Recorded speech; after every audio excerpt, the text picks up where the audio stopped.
Welcome to Lily Tube. I am Cathy Butler-Teichert. And I am Jeff Teichert. And we are Love in Later Years. Today, we're going to talk to you about progress. And we mean specifically progress in the arena of dating and forming new relationships.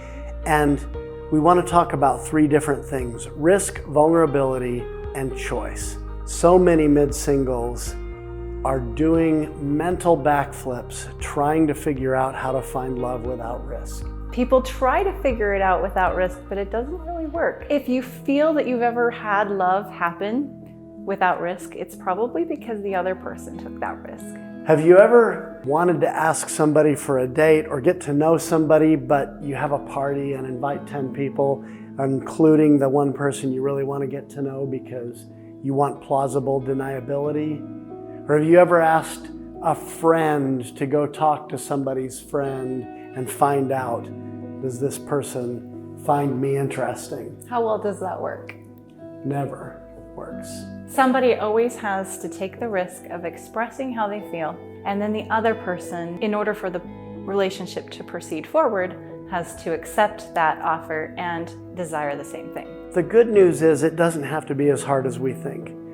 As a middle-aged man, I became single in my early 40s, and I was a lot more comfortable in my own skin. I took rejection better when it did happen, and it didn't happen all that often. But I know I'm not for everybody. I didn't need to take it personally if somebody didn't want to date me.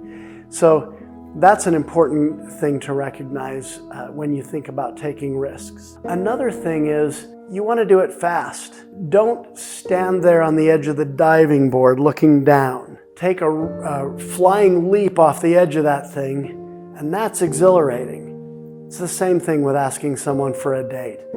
Don't sit and stew about it. Don't sit and think about it. Don't, figuratively speaking, look off the edge of the diving board. Take that flying leap, and you're going to feel better. And if for some reason the answer is no, it's usually yes. But if it's no, then don't take it personally and move into your life and on to someone else in the same fashion. Recognize that nobody really owes you a chance. I hear lots of people say, "Why will no woman give me a chance?" Well, nobody owes you a chance. Realizing that anybody who agrees to spend their time with you is giving you a gift, and you giving them a gift. And so it's not productive or helpful to sit and think about and stew about the fact that nobody will give me a chance, or why did so-and-so say no to me? And even if no one has ever given you a chance in your entire life, that's not everyone in the world. There's always a Jack for a Jill and a Jill for a Jack. There's always someone out there that will give you a chance. Yeah, with 6 billion people on this earth, you've got a match out there somewhere. Being vulnerable, I think to a certain degree, means letting yourself be known even when certain details about yourself are not flattering or would not be attractive to everyone. Well, and it's respectful to your dating partners to be honest about who you are and where you're at. When I first started dating Cathy, I had just been laid off from a corporate job out in Texas and divorced for the second time, and I was couch surfing with my parents while I tried to get my business up and running. I told Cathy this on the first date. And you know what? 2.5 years later, we got married. And I was in a better position financially by that time. But if I had painted a picture for her that wasn't true, it would not have worked. We wouldn't have been together. If you really want the possibility of a future with someone, you never ever want to start it with anything untrue or misleading. Right. It might get you a date, probably won't get you a companion. So on the subject of choice, it's interesting how some of us want to continue a relationship and some of us don't. And that is one of the toughest things about dating and making progress in relationships, is that sometimes both people don't want to continue, which means one of them has to have a tough conversation with the other. And we risk hurting the other person's feelings, and that can be hard if we don't want to hurt them. It can be hard for the person receiving bad news if they wanted to continue and they were expecting that. We believe in what we call transitioning a relationship. We often say that we break up with someone or that we got dumped, and those words are so negative. Transitioning is a much kinder way of going about it.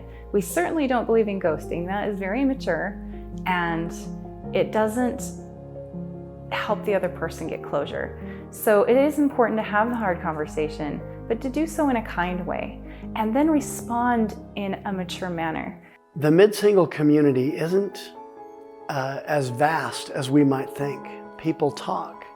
And if you respond badly when someone tells you they don't want to continue the relationship, word gets around that you're kind of a bitter person.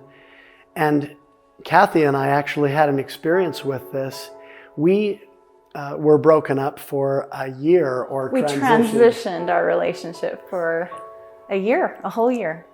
And there was someone else who I was dating, and we were going to meet up for a weekend, and she actually contacted Cathy because she knew we had dated and asked if I was a good guy or not. That kind of thing happens often in the mid-single dating world. And if you get a reputation for being someone who doesn't respond well when they don't get what they want.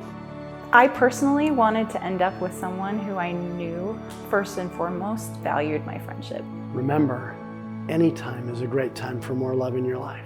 Thanks for watching. If you enjoyed our video, click the link below to learn more about progressing in dating and relationships.